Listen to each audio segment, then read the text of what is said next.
Assalamualaikum warahmatullahi wabarakatuh.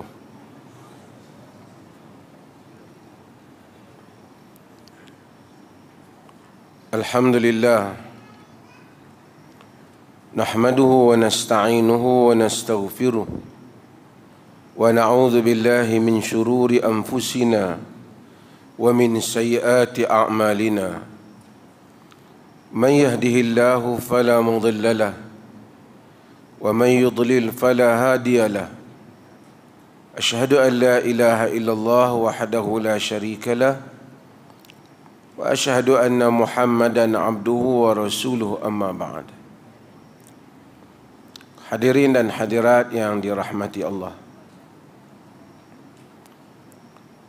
ramai orang hantar mesej dan berhubung dengan saya minta supaya mengulas tentang keputusan mahkamah rayuan yang telah mengisytiharkan tidak sahnya Islam 3 orang kanak-kanak yang telah Islam di negeri Perlis itu. Dan sebahagian wartawan yang menghubungi saya bagi tahu dia malam ni lah saya jawab. Jadi saya tak ada perlu buat sidang media, wartawan kena mai kuliah.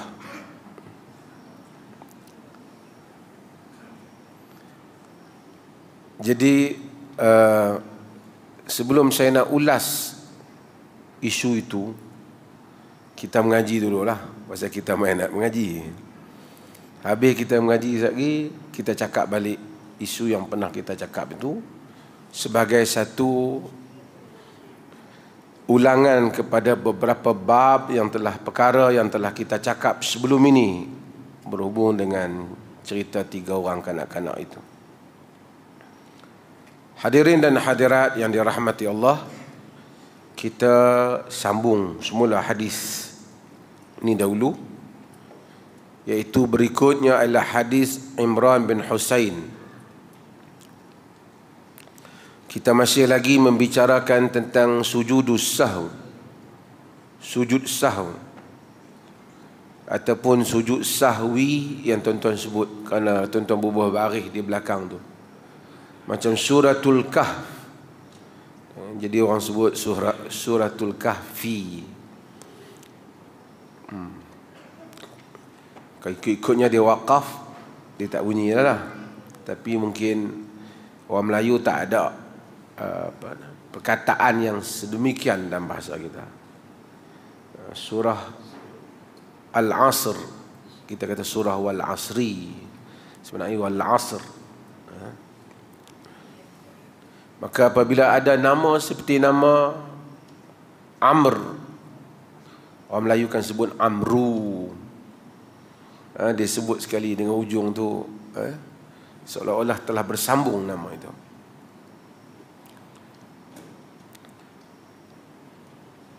Kita lihat hadis yang berikutnya. Tuan-tuan semua ada kitab? Siapa yang tak ada kitab? Cuba angkat tangan. Tak, bukan saya nak denda.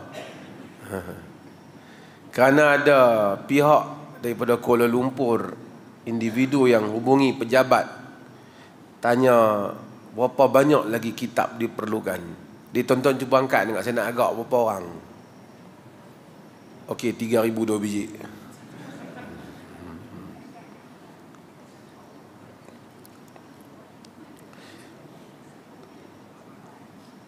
Lihat hadis ni untuk kita baca bersama.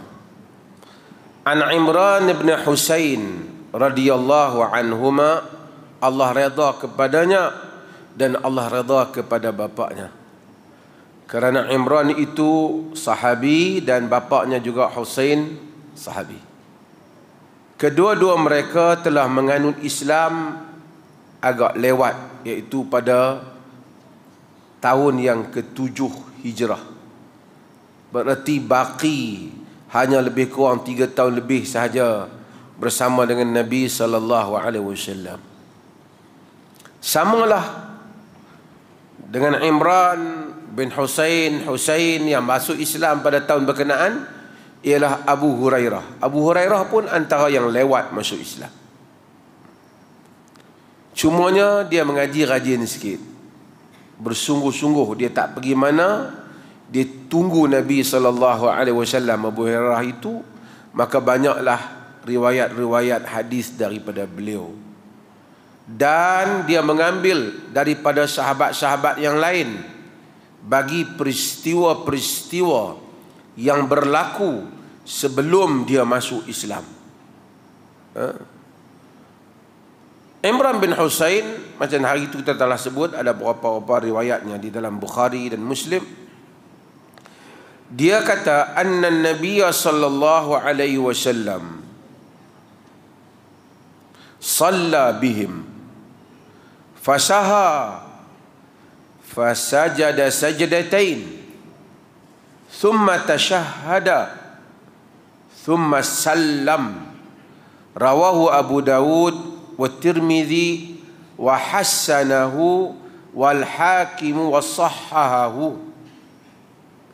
Hadis ini diriwayatkan oleh Abu Dawud dan diriwayatkan oleh Al-Imam Tirmidzi. Al-Imam Abu Dawud dalam Sunan Abi Dawud, diriwayatkan juga oleh Tirmidzi dalam sunannya. Tirmidzi bagi status hadis ini, dia kata hadis ini hasan di sisi dia. Wal Hakimu, Al-Hakim, yakni Al-Hakim meriwayatkan hadis ini dalam kitabnya Al-Mustadrak. Dia kata wasahhahu, dan dia telah mensahihkan hadis ini. Hakim kata hadis ini sahih. Sekali kita tengok, Hakim kata hadis ini sahih, memenuhi syarat Bukhari dan Muslim. Tapi sebab apa saya duk sebut ni? Sebab kita nak kritik pandangan ini. Kita nak kritik pandangan ni. Oh, dia kata ini nak kritik ulama. Sabar Ustaz, dengar elok. Macam mana dia punya perbahasan di kalangan ahli-ahli hadis. Apa hadis ni kata? Dia kata Imran bin Husain.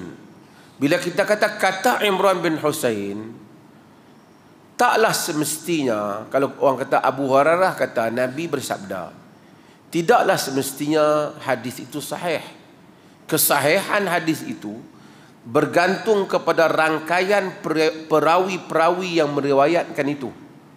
Daripada rawi yang mana sampai kepada penulis kitab sehinggalah kepada Nabi, rangkaian itu yang menentukan. Untuk nak dakwah, semua orang boleh dakwah.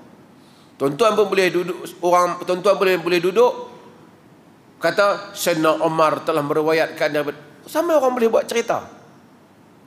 Macam mana nak tahu cerita dia betul ataupun salah? Kan?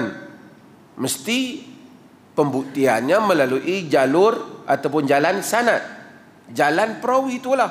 Siapa dia yang cerita, daripada siapa? Daripada siapa? Daripada siapa? Baru kita boleh tahu cerita betul ke tak. Sebab itu sebahagian orang dia takut dengan sanad ni. Jadi dia buat apa? Mimpi senang. Siapa tak jumpa? Aku seorang Tok guru kami telah mimpi. Nak tanya siapa? Tak boleh. Sebab apa? Dia seorang yang mimpi. Nak bukti macam mana? Aku mimpi. Melainkan nak bukti, aku pula mimpi malam tadi, Nabi kata mimpi hang batai. Yang tu. Tapi itu dakwaan palsu lah. Sebab itu maka laulal isnad laqala man sya' wa ma sya'. Jika tidak kerana sanad, maka akan berkata-katalah sesiapa sahaja. Sesiapa pun akan berkata-kata, dan apa saja dia boleh kata. Lagi nak membuktikan apa? Membuktikannya sanad. Sammu lana rijalakum, bagi tahu kepada kami rawi kamu. Okey. Kita tengoklah konten riwayat hadis ni, ataupun kita kata matan dia. Anna Nabiya sallallahu alaihi wasallam salla bihim. Nabi telah salat dengan mereka. Dengan sahabatlah. Fasaha, baginda lupa. Dan kita telah cerita perkara-perkara yang berlaku dalam solat Nabi. Nabi pernah solat 2, padahal 4. Nabi ingat dah sudah 4. Pernah juga 3, sebenarnya belum cukup lagi 1. Pernah juga terlebih sampai Ha? Ini peristiwa-peristiwa yang berlaku di dalam salat Nabi SAW. Kerana Allah mahu daripada kita untuk mempelajari tentang salat. Okey. Dia kata Nabi salat dengan mereka fasaha. Nabi lupa. Hadis ni, riwayat ni maksud report ini. Satu hadis tu mungkin saya nak bagi tuan-tuan faham, bagi yang baru mengaji ke apa. Tuan-tuan dengar satu orang mengajak macam ni, ceramah. Saya mengajak. Setiap yang dengar ni, dia mungkin akan balik pergi cerita pada anak murid dia, ataupun cerita pada orang lain yang tidak hadir. Versi dia cerita tu boleh jadi dia cerita sebiji macam mana yang saya sebut. Boleh jadi juga dia tak cerita sebiji macam saya sebut, dia pakai ayat dia sendiri. Betul tak? Betul. Mungkin. Ataupun dia lihat satu kejadian berlaku. Orang ni mungkin cerita, dia cerita yang ni dulu. Semua tu betul. Yang ni dia cerita yang ni dulu. Apa yang dia nampak dulu, dia akan riwayatkan. Cara struktur penceritaan. Tapi yang penting, bagi riwayat yang benar, konten yang diceritakan itu walaupun macam mana ayat dia, dia akan jadi sama. Maksudnya maksud dia tu bila disusun balik, sama. Dia kata aku tengok satu orang accident. Berdarah kaki dia. Tak boleh bangun. Lepas pada tu, orang kampung datang tolong. Mai seorang lagi tengok peristiwa. Aku tengok orang ramai. Aku tengok apa dia berlaku. Tengok-tengok satu orang duduk tengah baring. Yang tadi tak kata baring, dia kata tak dia bangun. Seorang duduk tengah baring. Luka lutut dia. Tadi dia kata berdarah kaki dia. Yang ni kata luka lutut dia. Tapi makna dia sama. Tuan-tuan faham ke ni?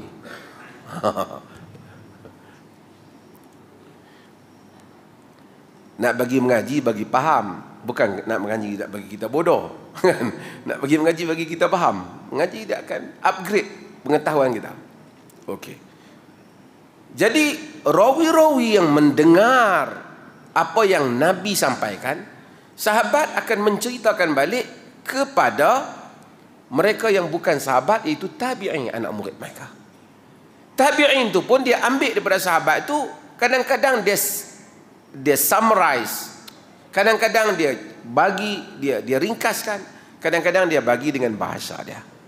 Yang penting konten ataupun matan tu membawa makna yang sama. Kalau ada satu orang tengok kejadian aksiden, 10 orang tengok ataupun 5 orang tengok. Tadi dia cerita terbaring, ni dia kata tak bangun, ni kata kaki berdarah. Seorang lagi cerita yang sama. Aku tengok kelang kabut orang. Pergi tengok seluar biru dia terkoyak. Nampak darah menitis. Dia tak kata kaki berdarah, dia tak kata lutut cedera. Semua cerita lebih kurang. Mai satu orang lagi cerita, aku tengok orang accident. Cerita yang sama. Darah banyak. Tengok tangan dia putih. Dia punya lain. Kita timbul soalan, adakah semua orang ni tak report bab tangan, ataupun dia saja nampak tangan? Tiba-tiba mai satu orang lain cerita sama juga, kepala pula putih. Kita kata hak kepala putih ni masalah. Pasal hak lain tadi tak bangun, ni sampai kepala putih ni. Jadi semua report ni, kalau orang tu dia selalu report, walaupun dia bukan pendusta, dia selalu duk keliru. Kaki kanan luka, dia report kaki. Orang lain semua kata kaki kiri luka, dia seorang kata kaki kanan. Jadi, tapi dia bukan pendusta. Kita kata dia ada masalah pada perhatian dia. Dia ada masalah pada ingatan dia. Kalau dia bukan pendusta, dia ada kelemahan pada ingatan. Tapi dia kata kalau aku pergi tengok accident, hancur. Masa hancur tu orang tu, masa tu aku nampak roh dia berjalan dekat aku. Kita tahu. Yang ni geng telan ubat tak hancur ni. Aduk muncul. Yang tu pendusta. Nak bagi tuan-tuan faham bagaimana peristiwa-peristiwa diriwayatkan. Okey. Hadis ni dia kata, anna Nabi sallallahu alaihi wasallam shalla bihim. Nabi sembahyang dengan mereka. Fasaha, Nabi lupa. Fasajada sajdatain. Nabi sujud 2 kali. Dia tak bagi tahu sembahyang apa, tapi dia kata Nabi bila lupa sujud 2 kali. Thumma tashahhada. Sujud 2 kali tu ialah sujud sahwi itulah, sujud sahwu tu. Thumma tashahhada, kemudian baginda bertasyahud, baca tahiyat. Thumma salam, kemudian bagi salam. Riwayat ni agak lain. Sebab apa? Sebelum ni kita duk baca, semua memang kata ada sujud, tapi taklah pula kata lepas sujud tu tasyahud, tahiyat. Tapi riwayat dia kata lepas sujud ni tasyahud. Tuan-tuan kalau tak mengaji ilmu hadis, kalau dia berkata apa nak mengaji ilmu hadis, dengar orang sudahlah. Kita tak akan tahu, kita akan ingat agama ni rekaan. Kita tidak akan tahu sebab. Bila kita mengaji ilmu hadis, kita akan tengok the beauty of knowledge, the beauty of discipline of knowledge, the beauty of science of hadis. Macam mana ilmu itu, keindahan ilmu itu. Okey. Apa masalah pada riwayat ni? Riwayat ni dari segi rawi dia tak ada masalah. Semua rawi dia dipercayai. Cuma yang menjadi persoalan, dia kata selepas sujud sahwi ada tasyahud, baru bagi salam. Yang ni lain daripada apa yang kita telah baca riwayat-riwayat yang sebelum ini. Untuk cuba memahami mengapa hal itu terjadi, ulama-ulama ambil balik rangkaian sanad itu. Siapakah rawi yang riwayat hadis ni? Karena Al-Hakim kata hadis ni memenuhi syarat Bukhari dan Muslim. Adakah benar dakwaan Al-Hakim? Ini pun satu. Kalau satu orang kata, tak semesti, oh dia ulama besar, dia kata kita terimalah. Dia juga mesti mendatangkan bukti. Sekarang di Indonesia, tuan-tuan tengok pertarungan, mereka bahaskan orang yang mendakwah keluarga Nabi di Indonesia tu tak sampai dia punya jalur keturunan dia tu kepada Nabi. Ini perbahasan di Indonesia. Dan kemudian mereka di Indonesia tak mengaku tu Habib tu telah disuruh buat DNA. Dan kalau tengok perbahasan mereka lah, mereka kata setakat yang buat DNA ni bukan saja tak sampai pada Nabi, tak sampai kepada Arab pun. Oh, kalau tu tuan-tuan boleh ikutilah perbahasan, perbincangan. Kerana dia teknologi DNA ni sampai ke peringkat boleh tahu DNA Nabi, DNA Quraisy. Semua asyraf di Saudi, di sebahagian besar negara Arab telah buat, memang sampai. Memang kategori tu keluarga Nabi.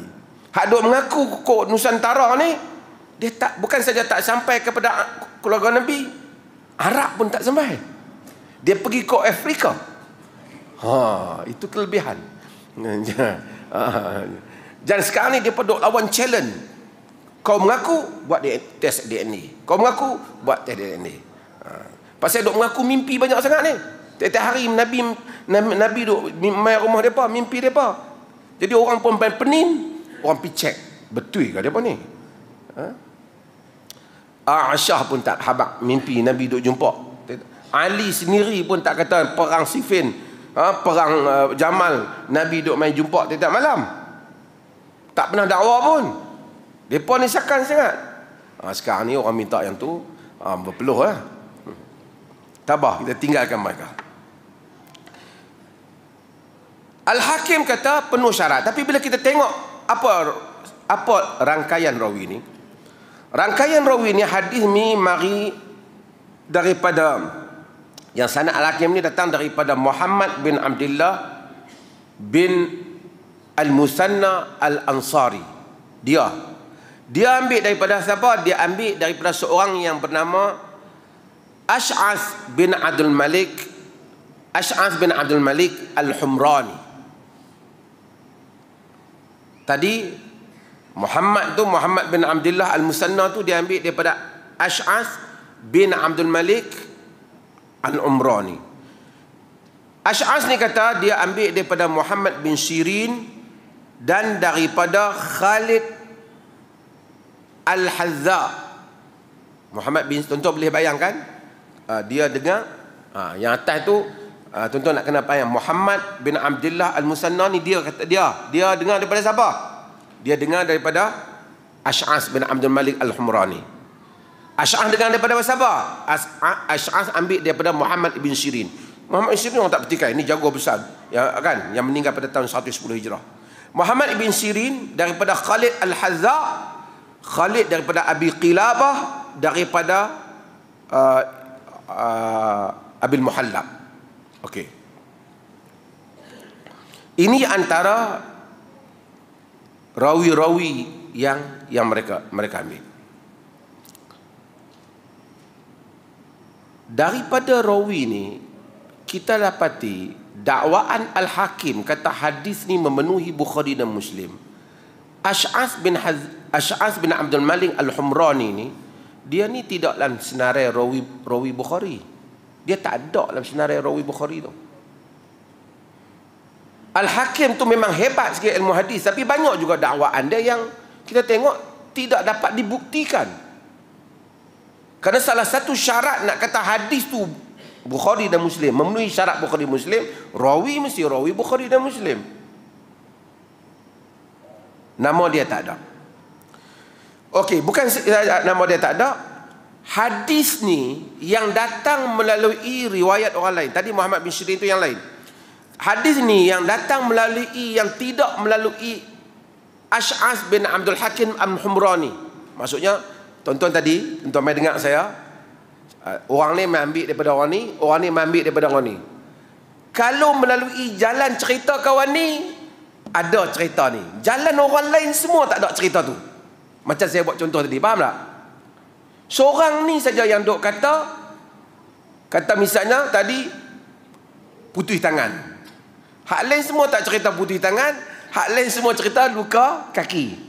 Tuan-tuan faham tu?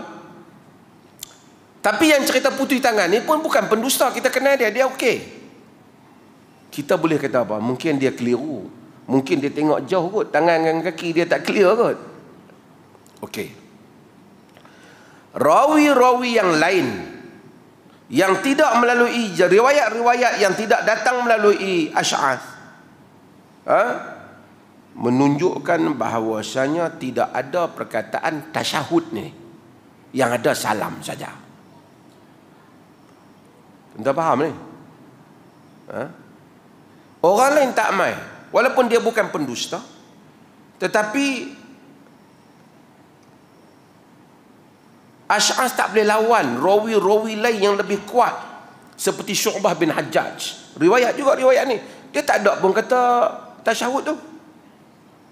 Seperti juga Wahib bin Khalid, dia tak kata pun. Ismail bin Ulayyah, ini semua nama-nama besar. Dalam riwayat mereka, cerita ni tak ada cerita tasyahud ni. Jadi ulama hadis kata Ash'ath tak boleh dipegang dalam kes ni. Tuan-tuan faham? Sebab orang hak mai dengar kuliah ni semua cerita macam lain. Tiba-tiba seorang tu dia balik, dia cerita macam lain. Walaupun katalah dia ni sebelum ni duk main mengaji, bukan duk tipu. Kita kata sama ada hang mengantuk, hang tengok handphone lain pun hang terpengaruh, tersilap dengan macam-macam. Lalu sebahagian para ulama mereka tidak bersetuju dengan riwayat Ash'ath yang kata lepas sujud tahiyat baru bagi salam. Okey.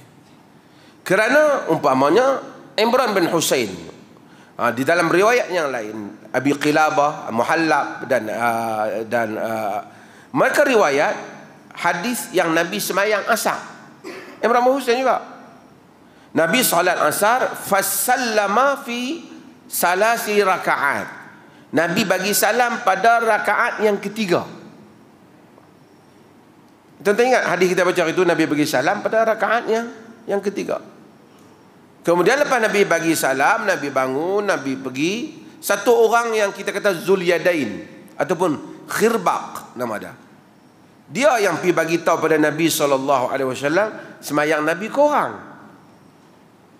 Lepas dia tanya, Nabi keluar. Dalam riwayat tu Nabi keluar, dia kata ghadban yajurru ridaahu. Nabi keluar dalam keadaan selendang Nabi pun heret macam tu dah, tak ada nak tak. Mai tanya, betul ke dia cakap ni semayang korang? Betul ya Rasulullah. Asadaqa hadha? Betul ke? Betul. Hadis inilah. Fa shalla raka'atan summa sallam. Nabi semayang tambah lagi satu rakaat, kemudian Nabi bagi salam.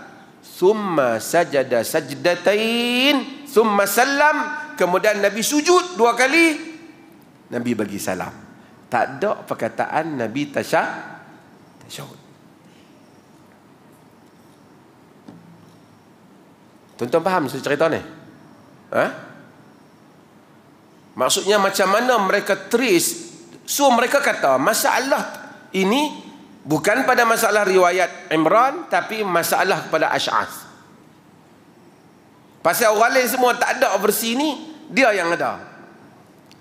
Maka sebahagian para ulama telah mendhaifkan hadis ini. Namun ada di kalangan mazhab, ni yang kita perkembangan mazhab, yang menerima hadis ni. Bila mereka menerima, maka ada riwayat dalam amalan, dalam mazhab Malik dan mazhab Hambali, yang dia kata sujud 2 kali, kemudian tasyahud, kemudian bagi salam. Tu sujud sahwi. Kalau tuan-tuan tengok, antaranya mereka beramal dengan hadis ni. Tapi dalam mazhab Syafi'i dan selainnya, mereka tak amal yang ni. Kenapa? Adakah kerana mereka tak tahu hadis ni? Mereka tahu hadis ni. Sebab tu tahu hadis saja, tahu matan saja tak mencukupi. Kena tahu latar masalah hadis. Jadi mereka kata hadis ni ada kekeliruan pada Ash'as, ataupun dia panggil mukhalafatus siqat. Telah menyanggahi orang yang siqah. Kalau orang tu dhaif, dia menyanggahi orang yang siqah, dalam istilah-istilah yang mutaakhir dia kata syadz. Kau tu ingat tak kuat, pergi cerita satu cerita yang bercanggah dengan orang-orang yang ingat, dengan orang yang ingat kuat. Kita nak pakai mana? Ingat kuat kan, ingat tak kuat? Kita kata ni dalam rekod aku dah tahu, selalu lupa. Kan? Okey. Ada pula orang yang ingat kuat, tapi dia bercanggah dengan orang-orang lain yang lebih ramai pada dia yang juga ingat kuat. Kita nak pakai mana? Kita pakai yang logiknya, kita pakai yang ramai lah. Okey. Cuma dalam ilmu hadis, tuan-tuan yang mana letih dengar ni, saya lebar sikit pasal ada pelajar kuibs ni nak kita faham. Cuma dalam ilmu hadis, dia kata kadang-kadang hal itu dinamakan dengan ziyadatus siqah. Ziyadatus siqah ni dia tak bercanggah, cuma dia ada informasi yang lebih, dia ada maklumat lebih yang mereka terlepas. Macamlah saya buat contoh aksiden, dia ada cerita lebih. Cerita lebih tu bukan bercanggah, dia tengok benda yang mereka tak tengok. Itulah yang timbul masalah dalam gerak jari. Rawi lain tak kata gerak jari, ada rawi kata gerak jari. Adakah gerak jari itu bercanggah dengan rawi yang siqah, ataupun dia ada maklumat tambahan yang sebenarnya tak bercanggah? Dah tunjuk isyarat tu dah betul dah, cuma gerak dia pun tak habaq, dia habaq. Yang dia bagi tahu tu betul, tak bercanggah dengan mereka, tapi informasi tambahan. Siapa yang pakai yang tu, dia gerakkan jari. Siapa yang tak pakai yang tu, dia diamkan saja. Cuma kalau dia kata ada tak tentang asyhadu an la ilaha illallah asyhadu an, secara zahirnya riwayat tak ada. Diandaikan dengan peristiwa-peristiwa Abdullah bin Umar menunjukkan syarat dan ketika syahadah, mereka kata diangkat ketika itu diandaikan. Itu sampingan nak bagi faham. Okey. Dalam mazhab Syafi'i dan juga Ibn Taymiyah juga pilih kaul ini. Dia kata hanyalah kita sujud 2 kali, kita tidak baca tasyahud. Kita tak baca tasyahud. Jadi dengan itu maka kita akan tak perlu baca tasyahud, dan kerana beramal dengan hadis-hadis yang lebih banyak dibandingkan hadis ini. Bukan kerana tolak hadis Nabi, kita rasa ada masalah teknikal pada Ash'ath bin Abdul Malik Al-Humrani. Okay. Faham ke tuan-tuan saya cerita ni? Kena tanya banyak kali. Okey. Sebelum saya pergi, pasal hari ini saya janji saya nak jawab sikit isu ni. Tuan-tuan dengar sikitlah saya nak jawab.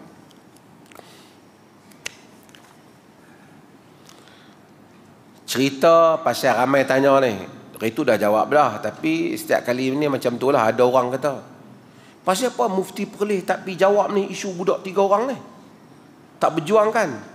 Tu pun nak kata terlalu ubat tak ancok apa, saya tak tahu. Dia sampai tak tahu isu itu ialah isu negeri ni. Saman yang mereka buat itu ialah saman kepada pendaftar, Islam, untuk orang yang masuk Islam, pendaftar keislaman negeri Perlis, dan saman kepada Mufti Perlis. Dia saman saya. Tapi untuk pergi mewakili ke mahkamah itu, penasihat undang-undang pergi negeri, dan Tuan Zainul Rijal dengan tim dia, Hanif Katri dan tim juga termasuk Zainul Rijal, mereka ini menjadi peguam bagi pihak kita di dalam menghadapi kes ini. Kes ini saya adalah supaya yang terlepas kereta api, yang tak apa tahu apa cerita kes ni. Kes ni menjadi dikaitkan dengan negeri Perlis bukan kerana tiga orang tu orang negeri Perlis. Mereka itu datang daripada Kedah, daripada Penang, sebagai duduk di Penang selepas daripada itu. Cumanya mereka ni, macam mana tuan-tuan tahu, kita dah cerita dulu pada 7 hari bulan 7 tahun 2000,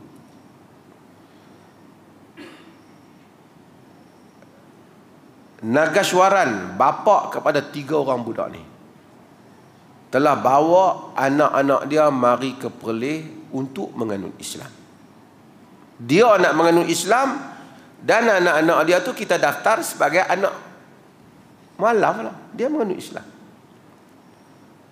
Pasal apa dia menganut Islam? Di Perlis, duduk jauh. Tanya dia. Orang tanya, pasal apa Sabri Yunus dan isteri dia ingin berkahwin di Perlis? Tanya dia. Mungkin ada istimewa lah dari Perlis, pasal ramai orang duk cakap sangat. Mungkin lah kan. Kita taklah dakwah apa-apa. Aku nak dakwah kata mimpi malam tadi ke nampak wali main terbang ke atas, kita tak dakwah yang tu kan.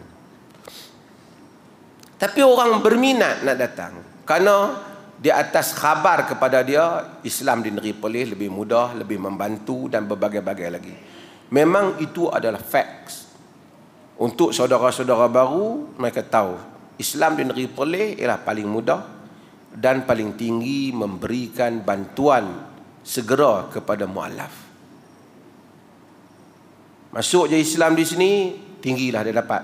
Saya tak mau sebut, takut tuan-tuan pun teringin nak masuk baru pula. Sebagai satu peruntukan di dalam bahagian mu'allaf yang ada di dalam zakat, dan sebagai tanda maibs memainkan peranannya di atas zakat yang telah diberikan oleh orang ramai kepadanya. Kita bagi ya. Sebagai orang dia tak ada dulu kita rasuh mualaf. Itu pun berdengung. Ya, peruntukan syarak yang ada. Dia datang ke negeri Perlis, dia didaftarkan anak-anak ini, dia bawa 3 orang anak dia. Kita tak ada nak cek dia apa semua, mak dia lepas mana ke apa. Bapak dia datang bawa anak-anak dia.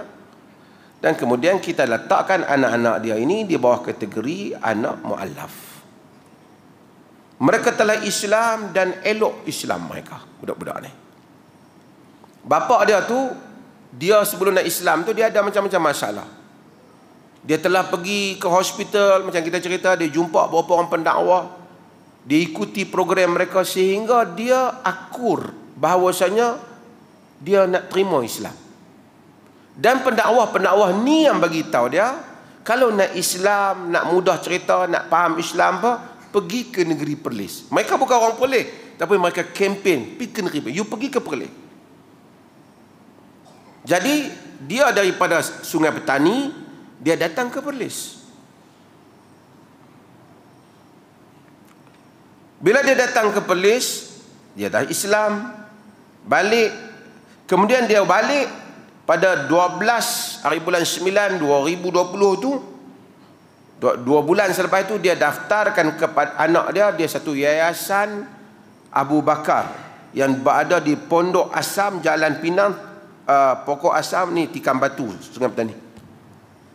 Budak-budak ni saya ambil dokumen dia duduk di sana. Dan ketika budak-budak duduk di sana, diiringi bapak dia selalu duduk tengok dia. Ada seorang ustazah yang duk ambil berat dia, Ustazah Nazirah dulu yang kita dengar cerita dia. Ni saya cerita balik, itu dah cerita dah, kerana ada orang yang lupa. Ustazah Nazirah ni pun dulu dia adalah Hindu, dia masuk Islam. Bagus perjuangan dia. Dia tengok budak-budak ni, dan bapak dia selalu duk pergi tengok budak-budak ni. Bila bapak dia, bila dia duduk di sekolah, dia pun bersungguh sehingga dia hafal surah-surah, pakai tudung, menang pertandingan azan, baca surah, banyak surah yang hafal. Elok Islam budak-budak ni. Kemudian macam mana kita tahu bapak dia masuk dalam.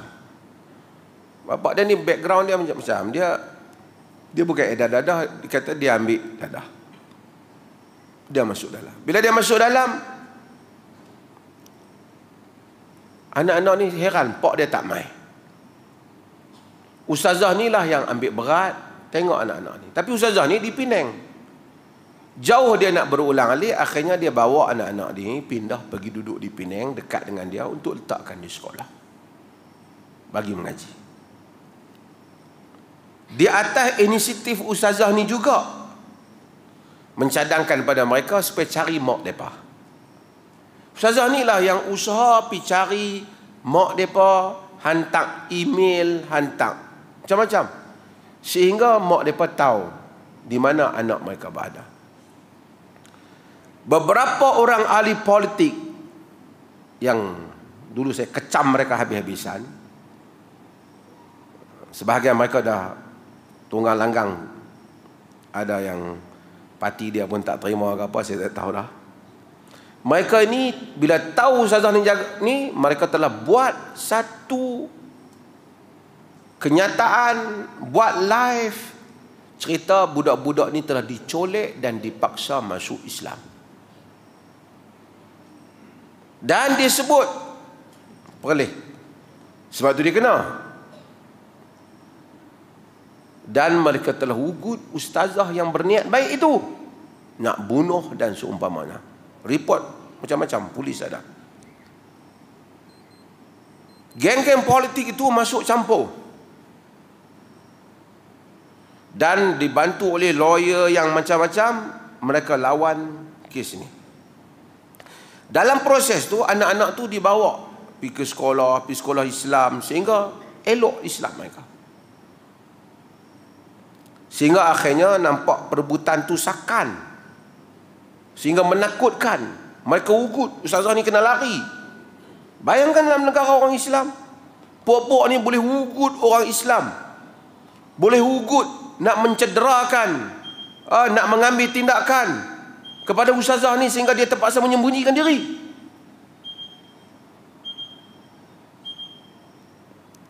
Dia rasa tak ada tempat untuk lindungi kerana tak ada siapa nak lindungi budak-budak ni. Lalu dia bawa budak-budak ni datang semula ke Perlis, tempat mereka pernah Islam. Kita bila mari, kita bagi protection lah kat dia. Dan ketika itulah, bukan kita menyembunyikan dia. Ketika itulah saya berjumpa dengan mereka. Saya bertanya dan mereka bagi tahu pada saya bahawasanya dia tak kenal, dia bukan tahu mufti tak mufti, budak-budak ke. Dia bagi tahu, ustaz, kami nak Islam, kami nak belajar agama. Kami tak mau balik kepada mak kami. Masa tu dia bagi tahu.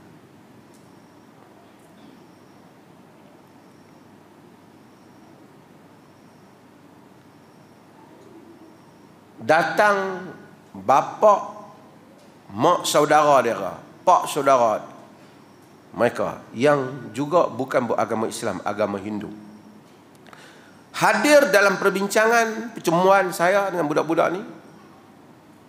Dia membawa pesan daripada abang dia tu, minta supaya jaga anak-anak ni, walaupun dia datang dengan keadaan nampak dia seorang Hindu, tapi dia cakap dalam bahasa Tamil dengan mereka.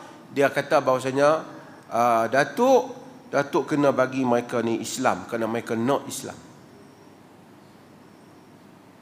Itu pak saudara dia, mak saudara dia hadir dengan kita, minta kita protect budak-budak ni untuk kekal pakai Islam.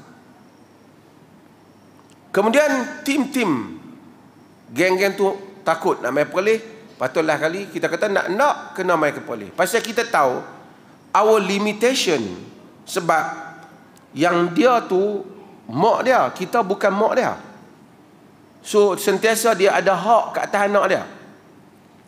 Budak-budak ni tak mau pergi. Di balai polis, di Kangar ni, budak-budak ni sampai menjerit, menangis, tak mau ikut mak dia. Kerana mereka bagi tahu mereka nak Islam. Tapi oleh kerana kita tahu kita tidak ada bidang kuasa dalam hal itu, maka mereka ni dia ambil, ditempatkan di rumah kebajikan oleh pihak berkuasa, bukan di Perlis, di Kedah. Tuan-tuan tahu,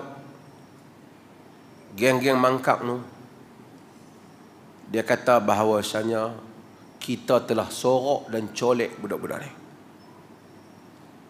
Sedangkan tak ada, dan kita telah halang ibu bapa dia nak main jumpa dia. Ibu dia nak jumpa. Bukan kita halang, dia tak duduk di bawah kita, dia duduk di bawah kebajikan. Kebajikan memang ada prosedur. Masa tu musim Covid apa semua, you bukan boleh duduk pergi masuk tu asrama.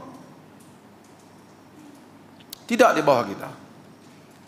Tapi kita tahu sukar kes ni kerana bapa dia duduk di dalam. Kalau bapa dia duduk di luar, senanglah pergi dengan pak dia, ni anak dia. Tapi artinya, the only pihak yang paling berkuasa pada budak-budak ni, ialah ibu dia. Kita tahu keadaan tu. Tapi kita mengambil amanah bapa dia dan semangat anak-anak ni yang ingin Islam dan mempertahankan Islam.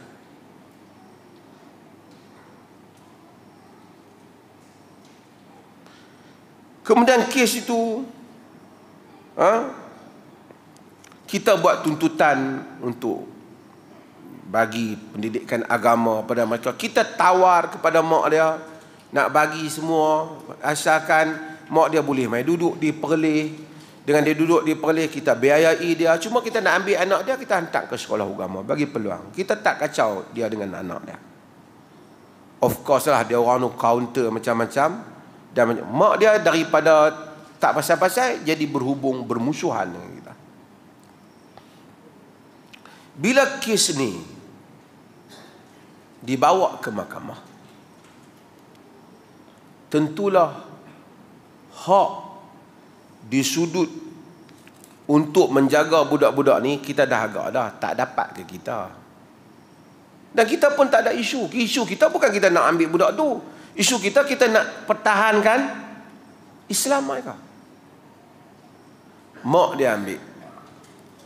Lepas mak dia ambil, ringkas cerita, kita pun tak tahu budak-budak ni ke mana. Tak ada siapa yang ada akses nak pergi jumpa budak-budak ni. Dan mak dia telah buat kenyataan-kenyataan di dalam media yang kita baca. Anak-anak dia ni nak semayang, anak-anak dia ni tak buka tudung, anak-anak dia ni waktu semayang maki semayang. Itu juga telah menjadi argumen yang dipakai oleh hakim pada bulan pada bulan 5 tahun 2023 yang mengekalkan bahawasanya keislaman mereka tak boleh dibatalkan. Antaranya kenyataan ibu dia sendiri yang menunjukkan anaknya mengamalkan Islam, bukan dipaksa. Dan masa tu antara argumen kita, pengislaman mereka itu di sudut undang-undang adalah di negeri Perlis dia sepihak saja. Mereka kata ini berbeza dengan federal. Siapa tafsiran mana yang hendak dipakai? Masa awal patutnya kita diberikan hak untuk setelah dibatalkan permohonan ibu dia untuk mengisytiharkan Islam anak dia tak sah, patutnya kita dapat hak maibs untuk ajak anak-anak ni Islam. Budak-budak tuan-tuan bayangkan, kecil lagi, duduk dalam suasana tu dikepung oleh suasana yang lain yang berbeza dengan suasana Islam itu. Kita tak dapat akses itu. Tiba-tiba mahkamah telah membuat satu keputusan. Masa tu yang kata dia Islam tu, hakim dia Wan Ahmad Farid, Wan Saleh. Bagus hakim tu lah, kita seronok urusan dia. Tiba-tiba mahkamah telah buat satu pengisytiharan kemudian bahawasanya budak-budak ni dia semok semula. Dia pergi guna mahkamah balik. Pada 11 bulan 10 katanya Islam dia tak sah. Masa awal mahkamah kata sah. Sebab mahkamah pergi jumpa budak-budak ni kata tak mau Islam. Kita pun tak tahu, kita tak jumpa. Mahkamah kata dia jumpa.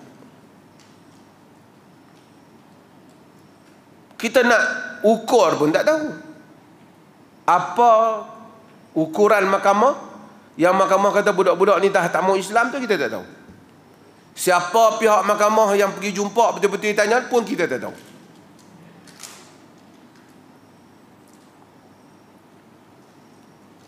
Cumanya saya sebelum nak mai kepada cerita kemarin ni yang telah isytihar kononnya Islam mereka tak sah.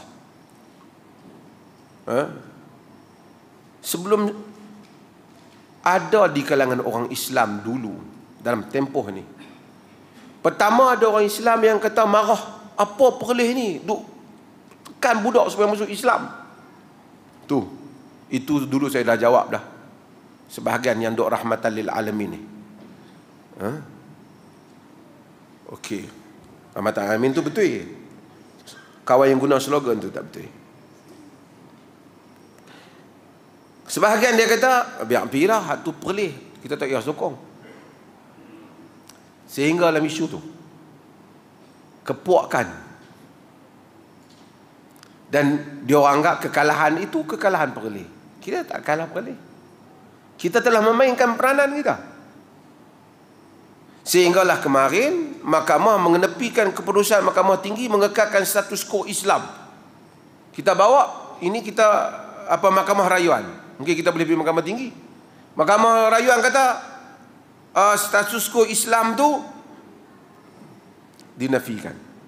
Budak-budak ni tak Islam pada sisi mahkamah. Kita tak mahu nak ulas mahkamah. Hakim-hakim tu termasuk hakim orang Islam, maka kata apa yang bermain dalam pemikiran mereka kita tak tahu. Cumanya apa yang ada pada maibs ialah kita mungkin usaha buat rayuan lagi, lawan satu peringkat lagi. Okey, itu senario di sudut undang-undang. Saya nak cerita tuan-tuan di sudut manusia. Di sudut manusia. Apabila satu orang itu datang untuk Islam dan Islamnya tidak dipaksa, sah ataupun tidak Islam dia? Sah. Di sisi, kita cerita orang awam dulu, sebelum cerita bab budak-budak. Satu orang mai, Islam tak pernah paksa. Bapa dia ni pun kita tak paksa. Dia yang bawa, bukan kita yang pergi cari. Kemudian kanak-kanak yang Islam, kanak-kanak yang telah menganut Islam, sah ataupun tidak Islam kanak-kanak? Dulu saya telah jawab. Tuan-tuan, sebahagian orang masa tu, kita mazhab Syafi'i tak sah. Jangan. Baca kitab bagi habis. Mazhab Syafi'i memang dia kata Islam kanak-kanak yang belum baligh tidak sah. Tetapi kena tengok sudut apa yang dia bahaskan. Di sisi jumhur para ulama, Al-Imam Ibn Qudamah Al-Maqdisi dalam kitabnya Al-Mughni menyatakan bahawasanya wasabi, kanak-kanak itu idza kana lahu 10 sinin wa aqal al-Islam fa aslam fa huwa muslim. Kanak-kanak yang dah 10 tahun dan faham Islam, dia menganut Islam, dia dikira Islam. Sebab apa dia kira 10 tahun? Dia kira hadis tu. Hadis muru auladakum bisalah wa hum abna'u 10 wadribuhum 'alaiha wa hum abna'u 10 sinin. Wa hum abna'u 7 sinin wadribuhum 'alaiha wa hum abna'u 10 sinin. Suruh anak semayang umur 7 tahun dan pukul dia ketika umur 10. Ni hak dengar bukan Islam, dia kata tengok Islam pukul. Pukul tu bukan maksud pukul yang pancur, pukul mendidik. Itu pun pukul itu setelah 3 tahun, sehari 5 kali suruh. Kali 360 hari, kali dengan 3 kali, berapa puluh ribu kali dah, berapa ribu kali dah. Kemudian barulah sikit, bukan bagi dia sakit, bagi dia ingat. Okey. Demikian itu kata dia, itulah pendapat Abu Hanifah, pendapat di dalam mazhab Imam Ahmad, itulah juga pendapat daripada Ishaq bin Rahawai, pendapat Ibnu Abi Syaibah. Cuma dia kata dan Syafi'i wa Zufar, Imam Syafi'i dan Zufar kata tak sah Islam dia. Apa maksud tak sah Islam dia? Maksudnya dia tak diambil kira daripada tempoh tu. Tapi kata Imam Syafi'i, kalau dalam kitab dia Al-Um, kalau kanak-kanak belum baligh itu datang pada kita dan dia wa wasafatil Islam, dia istiharkan dia Islam, kata Imam Syafi'i, jangan dikembalikan kepada keluarganya. Jaga dia. Kalau dia dah faham Islam, bila baligh baru kita istihasah. Kerana dia nak kira masalah amalan. Amalan bila yang mula dikira dosa dan pahala ni? Kena baligh lah. Kan rufi'al qalam anisalah, dia angkat qalam daripada 3 tu. As-sabi hatta yablugh, kanak-kanak sehingga dia baligh. Dalam kitab Muhadzab dia kata jika dia datang kanak-kanak tu wa wasafatil Islam la turad ilaihim, jangan bagi balik kanak-kanak tu kepada mereka. Tu Muhadzab Asy-Syirazi, kitab mazhab Syafi'i. Kerana dia kata kerana narju Islamaha, kita harap dia jadi Islam ke depan. Kalau kita inturaddu ilaihim, jika kita bagi balik kepada mereka, nanti mereka akan paksa mereka atau halang dia daripada Islam. Jangan bagi. Kalau nak ikut kitab mazhab Syafi'i lah, kita taklah sampai kata tak bagi kamu ada. Kita hanya meminta peruntukan kita untuk mengajar Islam kepada dia. Di dalam sebuah negara, majoriti orang Islam yang mengisytiharkan agama rasmi, agama persekutuan negara ini ialah Islam. Kita nak ajar dia aja Islam, nak bagi dia tahu environment Islam. Apabila dia umur 18, Imam Syafi'i kata baligh, bukan 18. Baligh tuan-tuan tahu 15, ataupun sebelum daripada itu tumbuhnya bulu hari-hari, ataupun dia bermimpi, ataupun dia haid.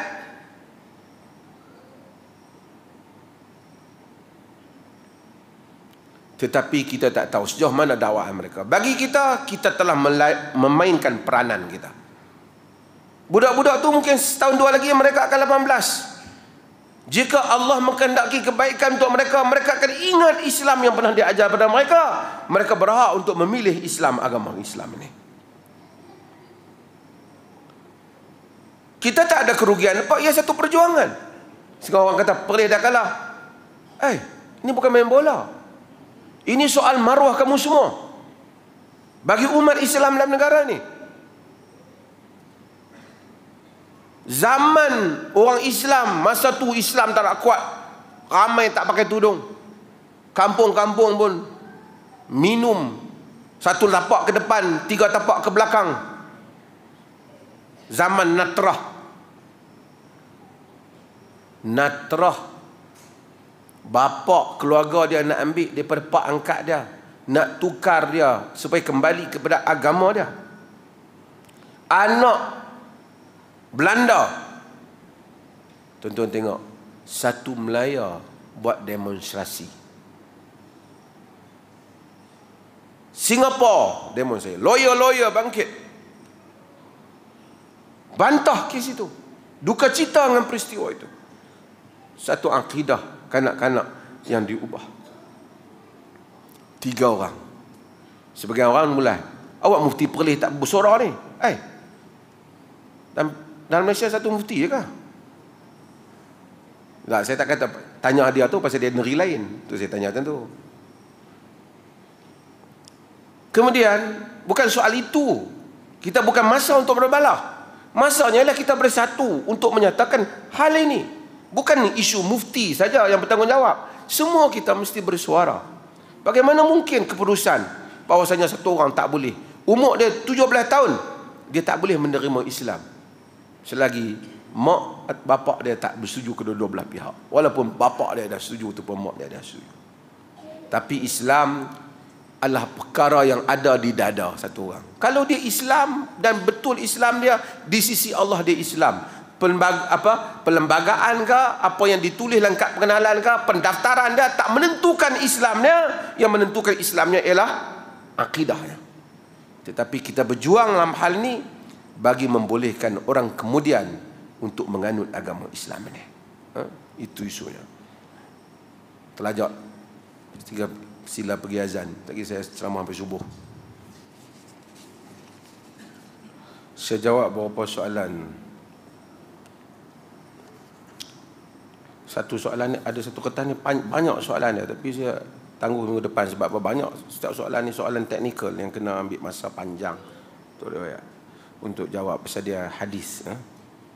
Saya nak jawab pasal masa kita tak banyak. Ni hak ringkas, hantar dulu. Saya tanya, jawab yang hantar dulu.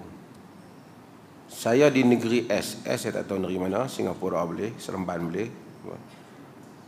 Seorang AJK masjid menyatakan kepada saya, aku okey tak kunut subuh, sujud sawi je lah kalau tak kunut subuh. Bagaimana tu? Ni tak payah jawab lah. Kita tidak menganggap kalau tak kunut subuh kena sujud sah. Itu pegangan yang kita ajar dan kita pegang di negeri ini. Habis itu dia kata itu pendapat dia. Pendapat itu seperti di dalam mazhab Syafi'i. Ini masalah khilafiyah. Yang kata kena kunut pun khilafiyah, yang kata tak kena kunut pun khilafiyah. Dia jangan dok kata orang yang tak kata kena kunut dia khilafiyah. Dia yang kata kunut pun khilafiyah. Cuma tarjih kita seperti mana dalil-dalil yang kita sebut sebelum daripada ini, alasannya tidak ada kunut berterusan pada waktu subuh. Hadis yang menceritakan Nabi kunut pada maghrib, subuh dan seumpamanya, kita telah bahas hadis Anas dan seumpamanya itu, membabitkan kunut nazilah seperti yang sedang kita lakukan di Perlis ni dah lebih dah 100 hari dah. Siapa mai Perlis dia tak dia kata tak ada kunut subuh tu, subuh dah kunut. Mungkin dia tak sembahyang zuhur berjemaah di Perlis. Di Perlis subuh, zuhur, asar, maghrib, isya, sekarang ni ada kunut. Sebab apa? Umat Islam sedang berperang dengan Israel di Palestin. Ada orang kata yang tu sebulan je. Yang tu pun keajaiban pandangan. Nabi kunut sebulan kerana kebetulan ketika itu peristiwa kejadian itu sebulan, tapi para fuqaha menyatakan bahawasanya ia berterusan sehingga selesai hal itu. So cumanya yang nakal, yang teruk, yang bertanggungjawab depan Allah Ta'ala siapa? Yang duk ceramah pergi kata di Perlis ni kata siapa tak kunut masuk api neraka. Siapa kunut masuk api neraka. Itu dia create perkataan itu dengan cara dia sendiri, menimbulkan al-adawatu wal baghdha di kalangan umat Islam. Kemudian dia merasakan dia mengajar agama, dia berbohong, dan dia akan menjawab benda tu di depan Allah. Kerana dalam dunia ni majoriti orang tak kunut subuh. Pergilah ke India, Pakistan, ke luar negara, ke Teluk ke apa, tak kunut subuh. Kalau tak kunut subuh menjadi sesat, Masjidil Haram, Masjid Nabi, semua, adakah kamu menyatakan mereka semua sembahyang tak sah? Soalan yang berikutnya, ada nampak gambar orang bagi hadiah hari jadi kat Datuk. Adakah Datuk sambut hari jadi? Apa hukum sambut hari jadi? Kacau.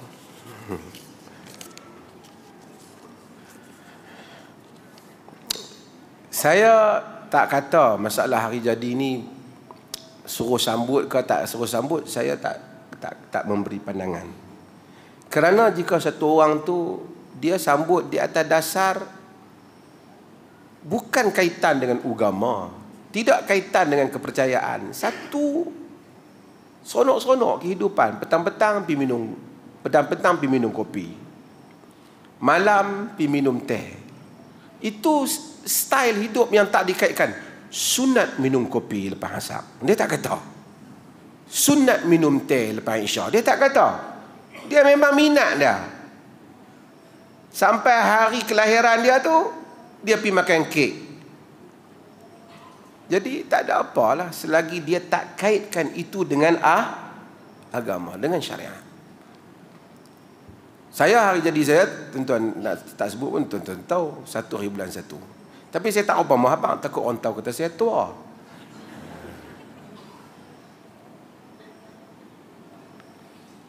Masa muda-muda dulu, seronok anak abang, nampak aku tua sikit, abang jangan main-main. Dan anak tua sikit tak maulah abang. Lepas dah tua dia ni. Terpulanglah pada orang masing-masing selagi dia tak kaitkan dengan apa-apa kepercayaan. Cumanya sikitlah saya nak buat. Tambah hari-hari, bukan saja mari hari jadi. Every day, every second dalam hidup kita ni. Kita sebenarnya mendekatkan kita kepada saat kematian.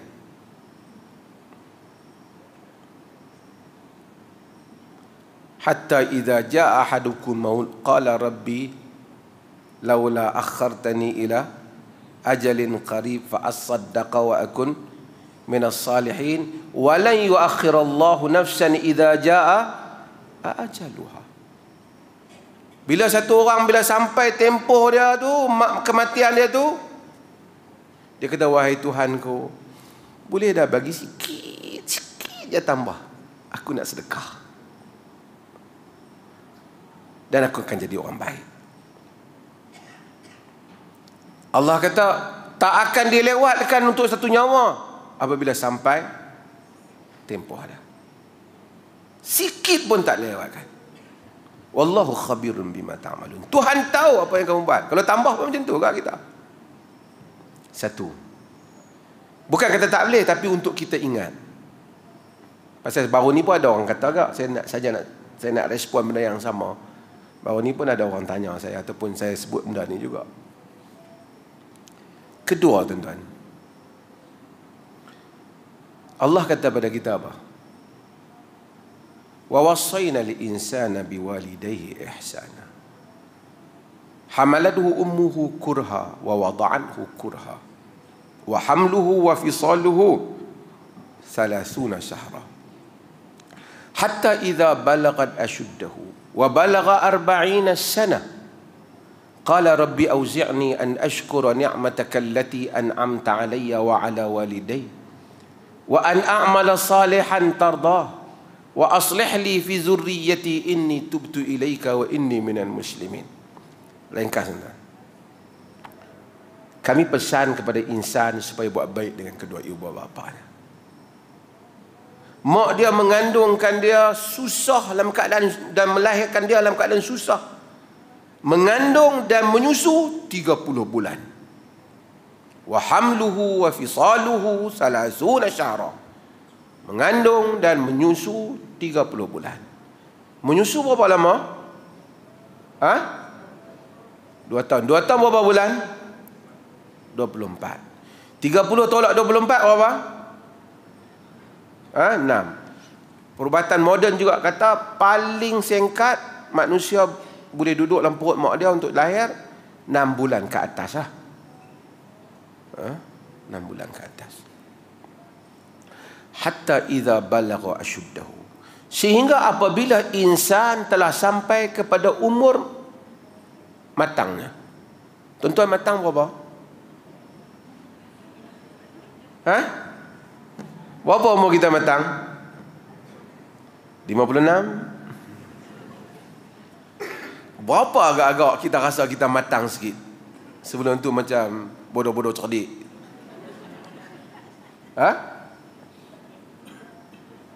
Hatta idza balagha ashuddahu. Sehingga apabila telah sampai kepada umur kuatlah, maksud tubuh dah kuat, sihat. Tak tahu berapa lah, 18 ke 15 ke 20 kan. Bukan matang apa, kita faham lah. Wa balagha 40 sanah. Dan sampai pada umur 40.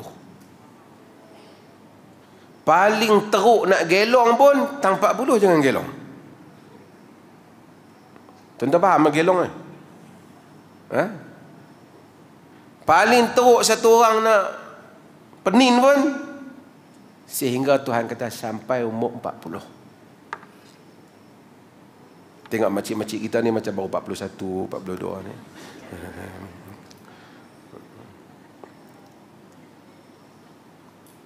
Wa balagha 40 sanah. Qala rabbi auzi'ni an ashkura ni'mataka allati an'amta 'alayya. Bila sampai umur 40, kita akan kata, Tuhan kata, rabbi auzi'ni an ashkura ni'mataka allati an'amta 'alayya. Wahai Tuhanku, kurniakanlah kepadaku agar aku tahu bersyukur di atas nikmat yang kau berikan padaku. Tuan-tuan, nak sampai boleh bersyukur susah. Mulut boleh kata aku ni syukurlah, benda macam ni. Betul-betul syukur itu berada dalam dada kita. Tuhan saja yang tahu. Sehingga kita jadi hamba yang bersyukur. Sehingga kita sentiasa merasa bersalah di hadapan Allah di atas segala kurnia yang Allah bagi kepada kita. Kurangnya syukur. Abu ulaka bi ni'matika alayya. Abu bi dzambi. Aku mengaku banyak dosa aku. Aku mengaku banyaknya nikmatmu. Aku mengaku banyaknya dosaku. Sehingga kita rasa tak tahu nak buat apa, tapi nak syukur. Nak terima kasih kepada Allah ni sampai tak tahu macam mana, tapi terhimpun rasa terima kasih itu, syukur itu memenuhi dah. Tak boleh kita capai itu. Kita kena minta Tuhan bagi kat kita. Rabbi auzi'ni an ashkura ni'mataka allati an'amta alayya. Wahai Tuhanku, berilah kurnia agar aku dapat bersyukur di atas nikmat yang kau berikan kepadaku. Wa ala walidayya, dan kepada kedua ibu bapaku. Wa an a'mala salihan tarda, supaya aku dapat beramal soleh yang engkau redha. Ni pun satu, tuan-tuan. Nak amal soleh pun kena minta ke Allah ya. Kalau tidak, kita main masjid, pikiran kita macam-macam. Kita sedekah, kacau kita. Sehingga amalan yang Allah redha itu ikhlas kepada Allah, sama macam yang diajar oleh Nabi. Kadang-kadang beramal juga nampak ikhlas, tapi dia pikau amalan siapa pun tak tahu. Kadang-kadang ikut sunnah dah, tak ikhlas pula.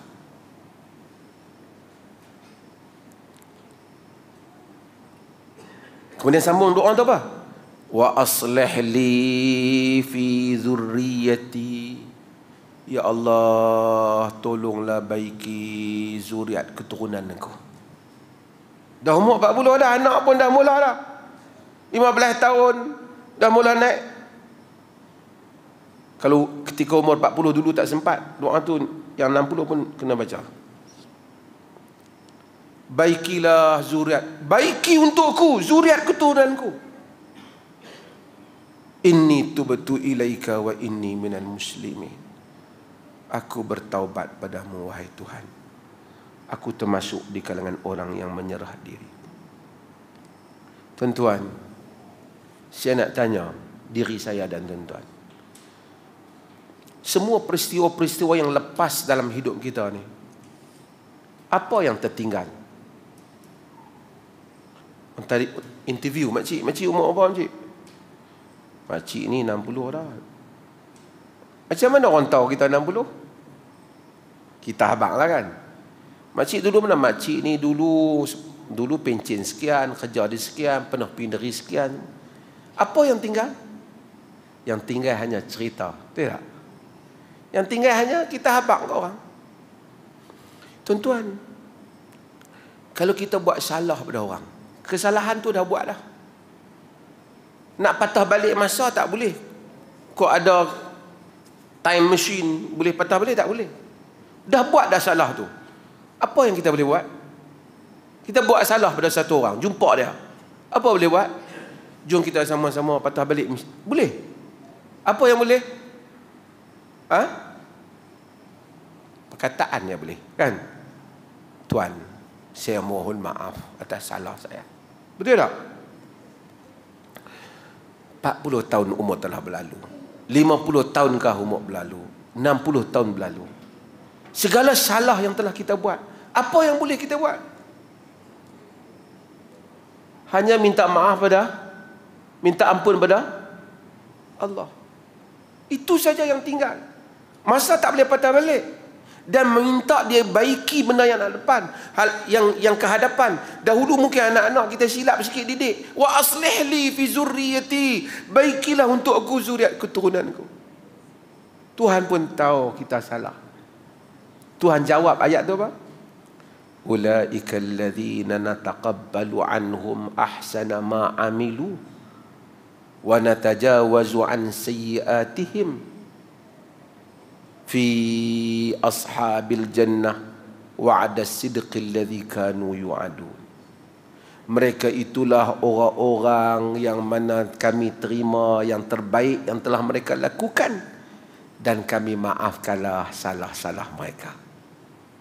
Allah, kita banyak salah. Jumpa satu orang, ni manusia, tak apalah, yang lepas tu lepaslah, kita maaf. Lega tak? Umur kita 40, 50, kita sebut Tuhan kata di mana? Dalam ayat Quran. Wa natajawazu, Tuhan akan maafkan dosa-dosa yang lepas. Di dalam ahli-ahli syurga, janji yang benar yang mereka telah dijanjikan. Tuan-tuan, umur telah berlalu pergi, masa tak boleh kembali kita mengutipnya. Yang ada hanyalah perkataan kita untuk memohon keampunan dan meminta kemaafan daripada Tuhan. Salah, semua orang lakukan. Silap, semua kita lakukan. Tapi mempelajari Al-Quran, mempelajari hadis Nabi, memberikan kita harapan untuk melihat ke hadapan. Allah jadikan ni, dulu atlet ke, kuat ke, siapa ke, bila main 60, 70, 80, tak payah duk habaq mana. Tadi cikgu Derus kata dia tak mau makan, buka puasa sekali dengan saya. Sebab apa? Telan saat ni, berapa minit kemudian baru boleh jalan elok. Samalah manusia. Tuhan jadikan. Masa kita muda-muda dulu, kecil-kecil dulu, makan macam-macam sedap. Betul tak? Sekarang tua makanan tu duit pun ada, boleh beli. Tak apa sedap lah. Dulu tak ada raya sebulan, kita raya dah, seronok. Teringat raya pun seronok. Sekarang hari raya datang, macam tak raya, dia kata. Betul tak? Supaya Allah jadikan kita semua nak tinggal tempat ni. Tak syok dalam tempat ni. Tak banyak dah yang menarik di sini. Dia sedang sediakan kita tempat lain yang keindahannya tidak boleh ditandingi. Kalau di sini pun tak syok, pergi masuk yang lebih tak syok lagi, tak seronok lagi. Di sini pun tak bahagia, dah hujung masuk ke tempat tak bahagia, rugilah kita. Tapi kita minta, Rabbana atina fid dunya hasanah wa fil akhirati hasanah wa qina azabannar. Mudah-mudahan Allah selamatkan kita. Terpanjanglah pula saya, tuan-tuan pergi tanya hari jadi buat apa. Sikitlah saya jawab soalan kau ni, kesian dia tanya banyak. Abdullah bin Ubay bin Salul, adakah dia tergolong dengan para sahabat? Abdullah bin Ubay ibnu Salul. Abdullah bin Ubay bin Salul tu bukan tok dia. Salul tu macam kita sebut dulu ialah ibu dia. Nama dia Abdullah bin Ubay, dia tambah satu lagi ibnu Salul, anak kepada Salul. Salul tu mak dia. Abdullah bin Ubay tu. Adakah dia sahabat Nabi? Dia tak sahabat. Sebab apa? Sahabat tu syarat dia, tarif dia, man laqiyan nabiyya sallallahu alaihi wasallam wa amana bihi wa mata 'alal iman. Kata ulama-ulama hadis, sesiapa yang berjumpa dengan Nabi, beriman dengan Nabi dan mati di atas iman. Kalau jumpa Abu Jahal, Abu Lahab jumpa saja tak badan, jumpa saja. Tapi siapa yang berjumpa dan beriman, tak tengok pun tak apa, yang penting jumpa. Macam mana tu? Ada sahabat yang buta, dia tak jumpa Nabi tak? Jumpa. Tengok tak? Tak tengok. Dia sahabat seperti Abdullah ibnu Ummi Maktum, buta. Seperti rajulun darir yang datang jumpa Nabi dalam hadis Tirmizi. Mereka buta, tapi dia jumpa Nabi.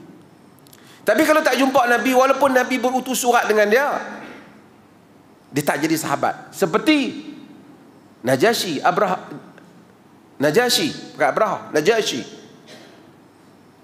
Ashamah, Najasyi, Maharaja Habsyah. Dia hantar surat pada Nabi, Nabi hantar surat pada dia. Dia bayar mahar, Nabi kahwin dengan Ummu Habibah. Nabi semayang jenazah dia, semayang ghaib. Tapi dia tak sahabat. Sebab apa? Tak pernah jumpa Nabi.